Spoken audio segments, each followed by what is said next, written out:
Hello everybody. पिछले lecture में हमने 3 गोल्डन रूल्स अकाउंट्स के पढ़े थे और बिल्कुल शॉर्ट वीडियो बनाई थी। इस बार भी हम ट्राई करेंगे बिल्कुल शॉर्ट वीडियो बनाएं।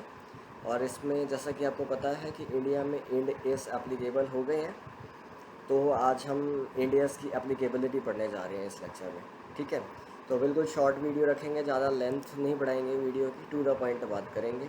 सबसे पहले ये बता दूं कि इंड एस जो इंडिया में आए थे वो 1 अप्रैल 2015 से आए थे, लेकिन मैंडेटरी बेसिस पे नहीं आए थे, वॉलेंट्री बेसिस पे आए थे। जो भी कंपनी इसको अप्लाई करना चाहती थी वो फ्री थी, वॉलेंट्री इसको अप्लाई कर सकती थी। लेकिन जिन्होंने 1 अप्रैल 2015 को नहीं इसको अपनाया, तो गवर्नमेंट का 1 अप्रैल 2016 को फिर नोटिस आया। उस नोटिस में गवर्नमेंट ने मैंडेटरीली बोला। मैंडेटरी किसके लिए बोला? सबसे पहले लिस्टेड कंपनी के लिए बोला। जितनी भी लिस्टेड कंपनीज हैं, अगर उनकी नेटवर्थ उनकी नेटवर्थ 500 करोड़ या 500 करोड़ से ज़्यादा है।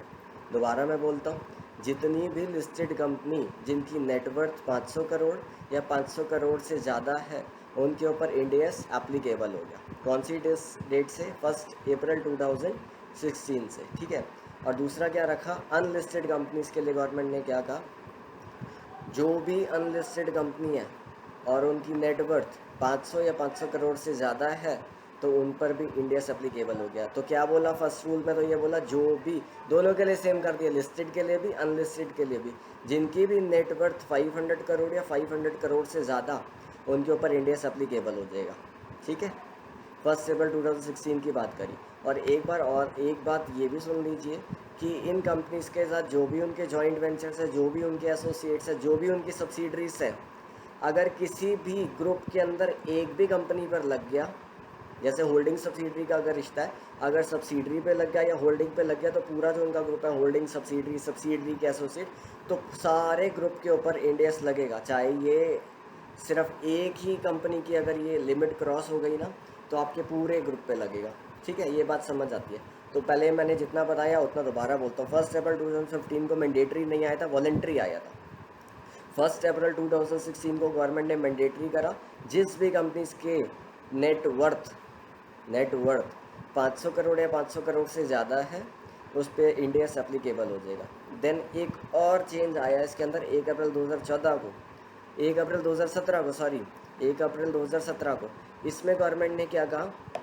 जितनी भी लिस्टेड कंपनीज हैं, पीछे बोला था कि 500 करोड़ या 500 करोड़ से ज़्यादा, अब यहाँ कह रहे हैं जो लिस्टेड कंपनी 500 करोड़ से नीचे भी है ना, उन पर भी अप्लाई होगा। तो इसका मतलब ये साफ क्लियर कर दिया कि 2017 के बाद 1 अप्रैल 2017 से जितनी भी लिस्टेड कंपनीज है, हर एक लिस्टेड कंपनी कौन सी होती है? जो स्टॉक एक्सचेंज पे लिस्टेड है, जिनके शेयर्स ट्रेड होते हैं मार्केट में, उन सब पर इंड एस लगेगा। आइदर वो लिमिट कोई क्रॉस कर रहे हैं, नहीं कर रहे। इसका मतलब साफ साफ ये सार है, ये समरी है कि इंड एस लिस्टेड कंपनी पे तो लगने हैं।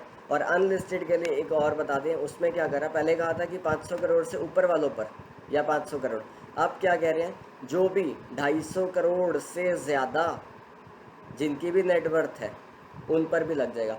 तो समरी अगर क्लियर कट कर दें तो ये बोल दिया, जितने भी लिस्टेड कंपनी है उस पर तो इंड एस लगेगा। और जो अनलिस्टेड कंपनीज हैं उस पर तभी लगेगा जब उनकी नेटवर्थ 250 करोड़ को क्रॉस कर देगी। ठीक है, इतना समझ आता है। और एक बात और ये पहले भी बता दी है, ये कि अगर इनके साथ कोई भी एसोसिएट है, अगर होल्डिंग पे लग गया, तो जितनी उसके नीचे सब्सिडरीज है सब पर इंड एस लगेगा। जितने भी उसकी एसोसिएट्स है सब पर इंड एस लगेगा। ठीक है, यहाँ तक बात बिल्कुल क्लियर होती है। अब एक बार सारा इसको समरी कर देता हूँ। समरी क्या करना है? सबसे पहले ये 1 अप्रैल 2015 से आया, जिधर गवर्नमेंट ने कहा कि वॉलेंट्री आप अप्लाई कर सकते हो अपनी कंपनी पर इंड एस। ठीक है, फिर उसके बाद क्या कहते हैं, ये 1 अप्रैल 2016 को फिर रूल निकाला कि जितने भी लिस्टेड कंपनी है, जितने भी अनलिस्टेड कंपनी है, अगर उनकी नेटवर्थ 500 करोड़ या 500 करोड़ को एक्सीड कर गई है, तो आपको इंड एस आपके लिए मैंडेटरी हो गया। फिर एक साल बाद 1 अप्रैल 2017 को एक और अमेंडमेंट आती है। उस अमेंडमेंट में ये कहते हैं कि लिस्टेड कंपनी पे तो लगेगा ही लगेगा, चाहे उसके लिए कोई लिमिट वो नहीं है, लिमिट की इसको क्रॉस करोगे, वो सब पर लगेगा। लिस्टेड कंपनी जिनके शेयर्स मार्केट में ट्रेड होते हैं। और उसके बाद दूसरी बात करी जो अनलिस्टेड के लिए इन्होंने कहा कि जो भी कंपनी का नेटवर्थ 250 करोड़ से ऊपर है, उसके ऊपर इंड एस एप्लीकेबल हो जाएगा 1 सितंबर 2017 से।